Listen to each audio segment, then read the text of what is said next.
Morning, my name is Chris Adam with Youth Play for Employers, and I'm delighted to be joined by Ryan Stone from Lambda Films. Hello there, Ryan. Good morning.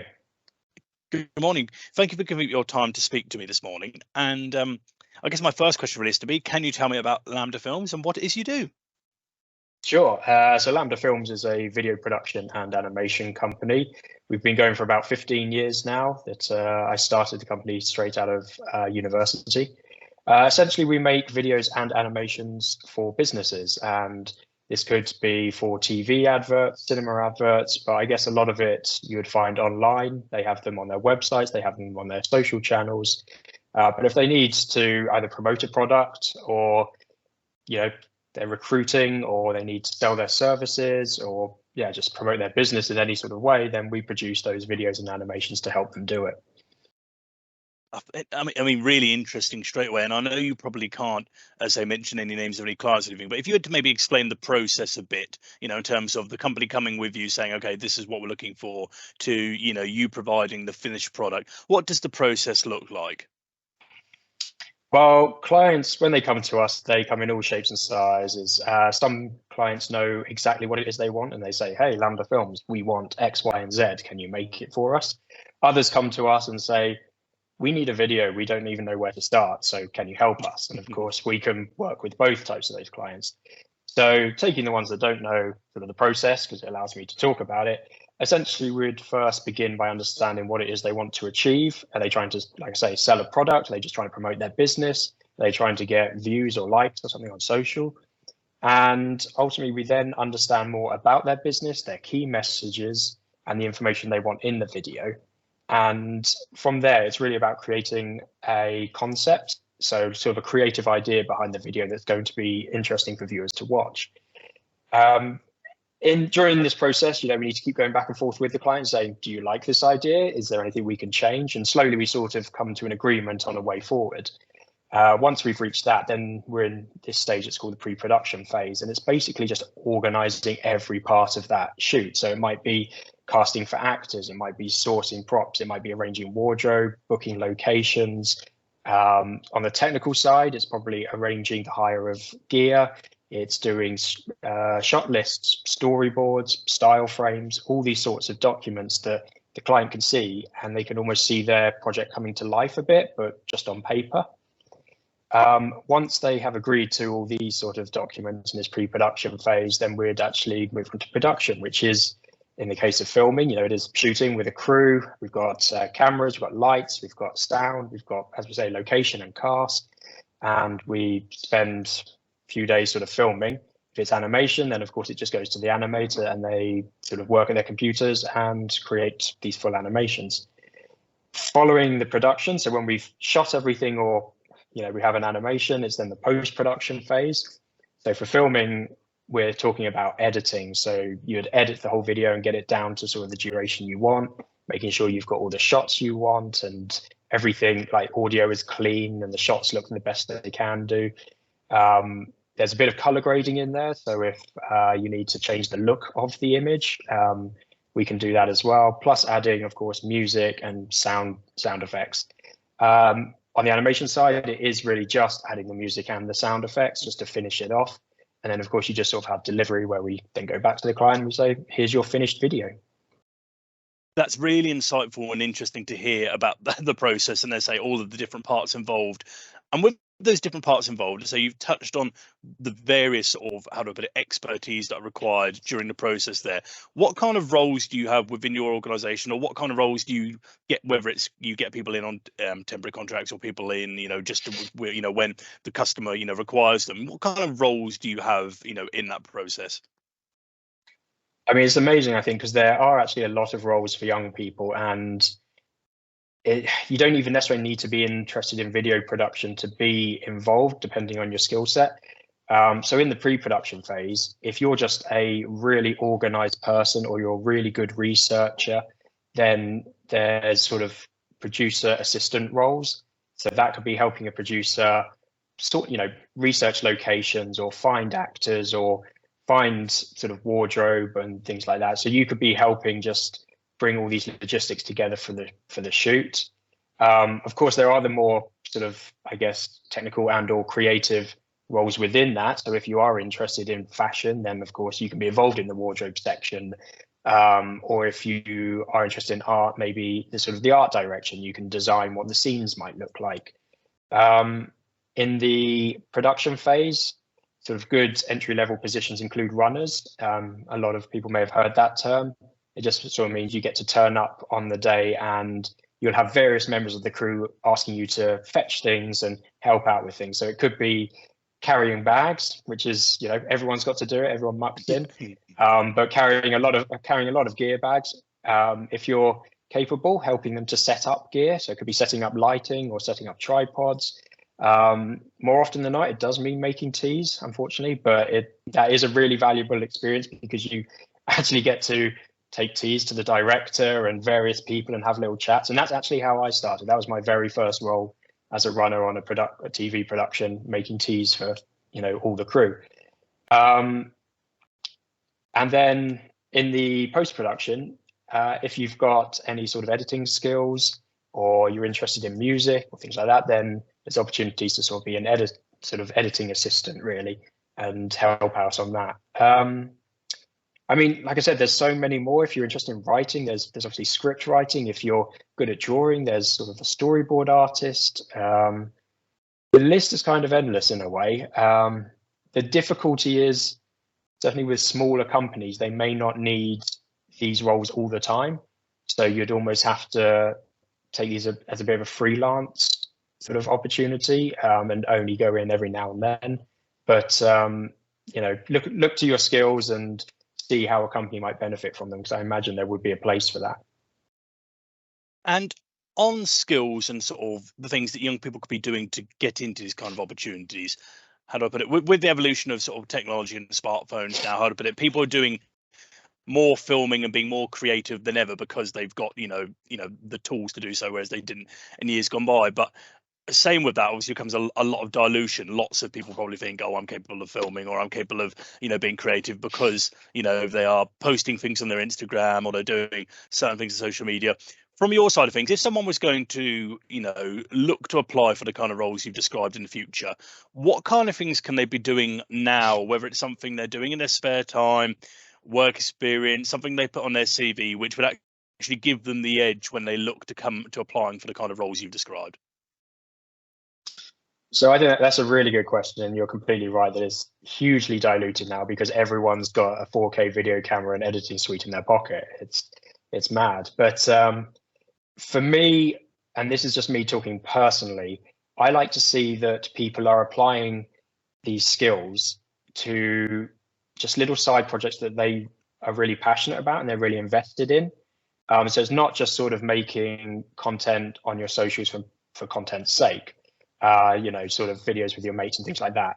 Why don't you go out and actually find perhaps a story that you're interested in, you know, something happening in your local community, and almost turn it into a bit of a very short documentary. Like, if you want to get into these types of companies, unless they have a big social media department in terms of making content for social media, they're going to be more interested in how you are as almost a narrative filmmaker who can tell a story through films, which is, of course, a very different skill set and discipline to making things on social. So I would say focus on things like that. And if you want to be, you know, if you want to be even more niche, and something that I would really like to see is actually start making videos for your favorite products. You know, try and make sort of adverts and corporate style content. It may not sound the most fun, but actually it can be the most creative type of filmmaking, because, you know, some of these brands are making amazing sort of mind-bending videos with amazing effects and things like that, and they're doing a lot of it for social type things. So you get to mix those two disciplines. But I would absolutely say, you know, if you want to get in with a production company, if it's a narrative film company, then you should be spending some of your time making narrative films. If it is more of a sort of corporate brand commercial production company, then have a play and make adverts for, yeah, your favorite products, you know, your favorite pair of shoes or a cologne or something like that. Thanks for that. That kind of advice is really useful for anyone, because as we said, yeah, it's a really competitive market. As you say, very diluted by things. So those kind of, as I say, extra things that young people could be doing to get into those roles, it's really great to hear. And if we talk about the sector sort of more broadly, as I say, there are lots of people who, how do I put it, maybe without even too much knowledge, they think, oh my God, this is a great sector to work in, great fun, and I'm sure it is. But what do the good days look like, and what do the challenging days look like? I guess a good day is when a client comes through the door and they are easy to get on with, and they say, we want something creative, and they really sort of give you free rein to do that, and you get to put your best ideas in, and you get to sort of work with really amazing sort of production gear and do something really fun. They are, I would say, the best days. I mean, sort of the most challenging days is that it's not a steady industry, it is seasonal. And you can spend sometimes weeks at a time where there's no projects whatsoever. So the interesting thing is there, how do you keep yourself motivated, and how do you keep learning and developing during those downtimes? And basically just, how do you keep going until the next project comes in?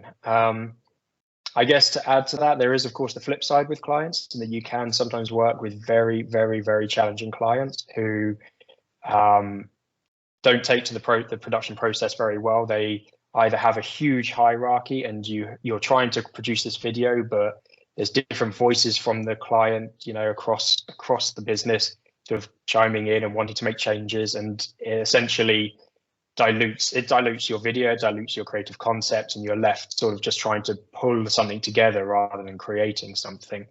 And I think sometimes then that can actually be kind of disheartening and disappointing, because you've seen something that was going so well, and then again, it's almost sort of corporate bureaucracy then undoes all your hard work, really.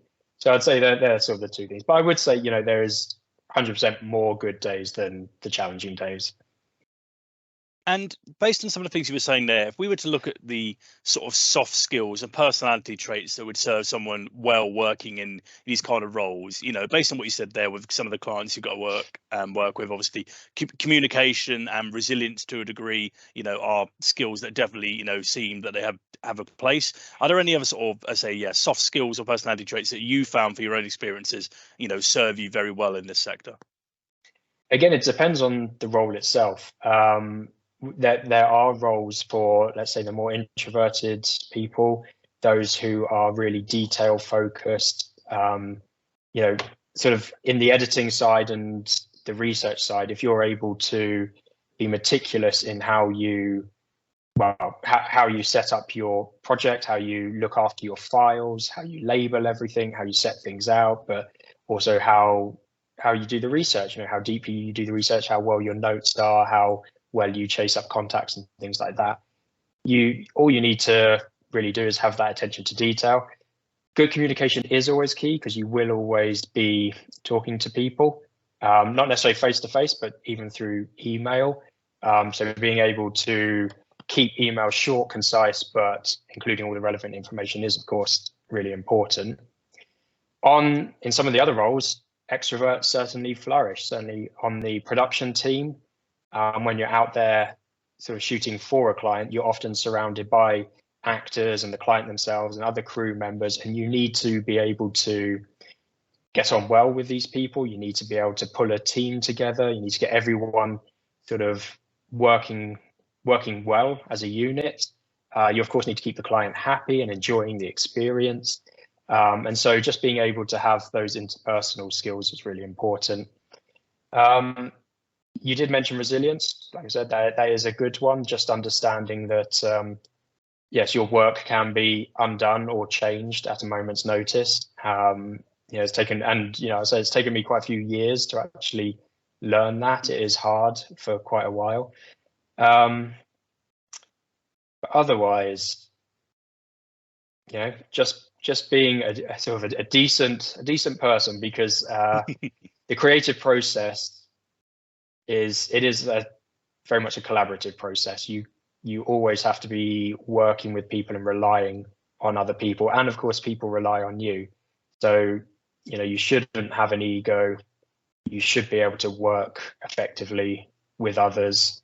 You should certainly be able to generate ideas. It doesn't matter if you're the researcher or sort of the editor at the end. Coming up with creative ideas is always welcome, especially in a smaller company. So yeah, there is a range, really. And that leads me quite well onto my final question, actually, Ryan. And you spoke about a little while ago about sort of your experiences and, some of the things that I say it's taken you time to learn, being in sort of the different roles and in this sector. If you could go back and speak to, say, 17, 18-year-old Brian, and you're about to sort of take your, first steps again, sort of into this sector, taking into account some of the, lessons you've learned, maybe successes you've had, mistakes you've made and learned from, what's the one piece of career advice you would give to your younger self? I would say don't judge yourself by what others are doing. When I started the company, there were a few other companies that started up around the same time, plus, of course, bigger companies. And I was always looking at their work and their successes and feeling like I wasn't achieving anything. And it was really disheartening. I felt like I was failing.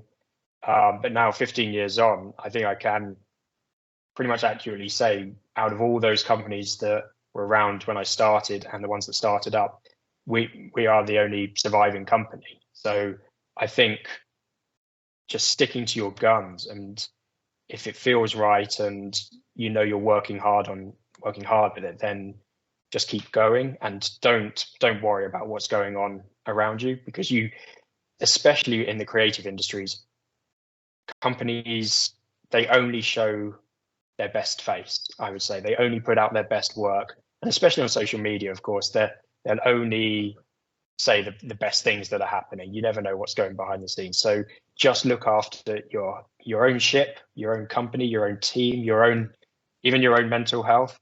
Just focus on you and yours, and don't worry about what anyone else is doing.